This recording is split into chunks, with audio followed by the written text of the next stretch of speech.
too, YOD3. And I was like, man, Lord, it's time. And I was like, man, maybe I'll do it when I graduate. But ever since I went on one mission, my life never was the same. I jumped out the van with this one hurricane mission. I went straight up to Doc. I was like, Doc, sign me up. Doc looked at me real crazy. But it was cool though. He didn't quench it though. He just looked at me and he was like, all right, so and so, sign him up. And I was like, ever since then, I never looked back. Solomon mentions in Ecclesiastes chapter 12, verse 1, remember thy Creator in the days of the youth. And that's very important because the three Hebrew boys remembered the things of Solomon. Because when the king asked them to bow down and worship the image, they didn't because they knew and they remembered to follow God. Amen.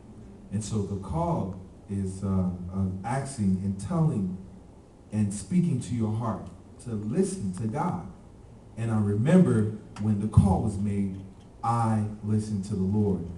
And God has been working with you all throughout your life. And please listen to the call because my life has never been the same. I could relate to what Jonna was saying because that's exactly what happened in my house. Amen. I remember before I left Miami, I told him about Oakwood and YOD. And now look at where he is. Amen. And I'm like, it's like we had almost the same mirror house, like it was the same thing. His grandmother, my mom suffering from the same thing, but the God has been blessing. And the house has never been the same. So I'm like, man,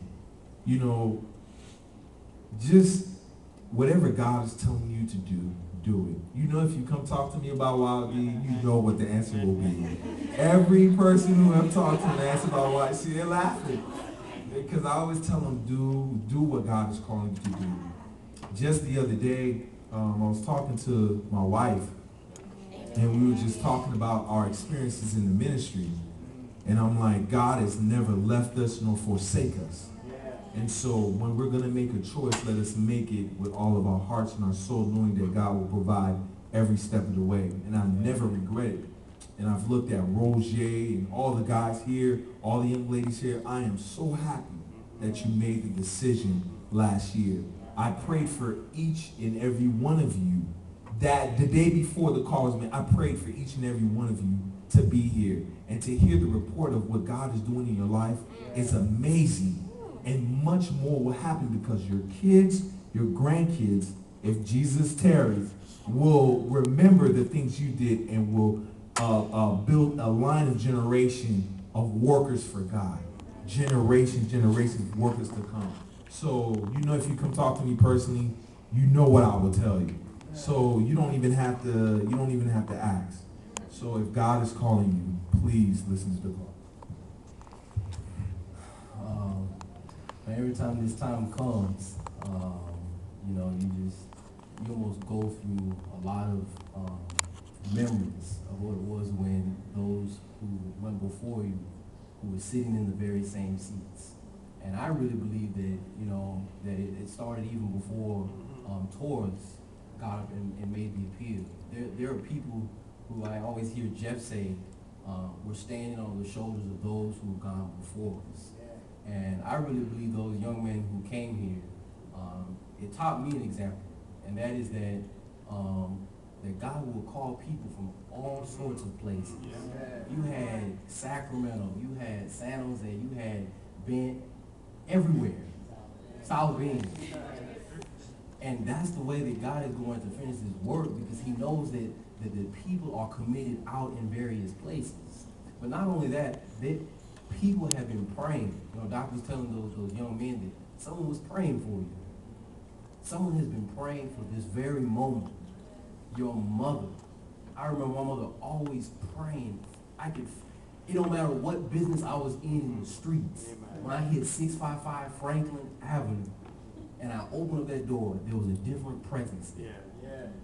I knew I would wake up sometimes. I loved sleeping on the floor. I would wake up with my mother over my back. Just pray.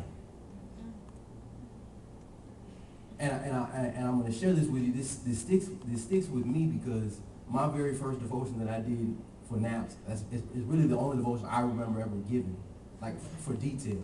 But I remember the story that my mom gave, and it's along the lines of the skit that we always do of the person who's drowning. My mother was standing out at a pier, and the storm was raging, and she saw my brother and I out in the boat. She saw the boat flip, and she said all that she saw was a hand begin to submerge underwater. Her two boys were drowning in the water. She saw the little fingers of my brother. I mean, detail, she told us this story. It was a dream that she had. And the fingers are just slipping under the water. And there my mom was, just like we read tonight. She didn't know how to swim. She didn't know how to do anything but swim. But she said, because those are my boys, I'm jumping in the water. And I'm going to save them even if I die with them. That's the 3 Hebrew boys we taught. That's going into the deep. And that's what you're doing. What does it take? How many more people does it take? Haiti, tsunami. How many more people does it take for us to come to realization that God is coming soon? If we knew he was coming tonight, would we recalculate what we're doing? God has made this opportunity, and there's really no need to make a call. God has been making the call for years. We have just been stubborn. I have been stubborn. So if you don't respond, it's okay. There'll be others who will fill your place. But the question is, do you want God to not only use you, but save you? Because in going to save others, God will save you. He will save you.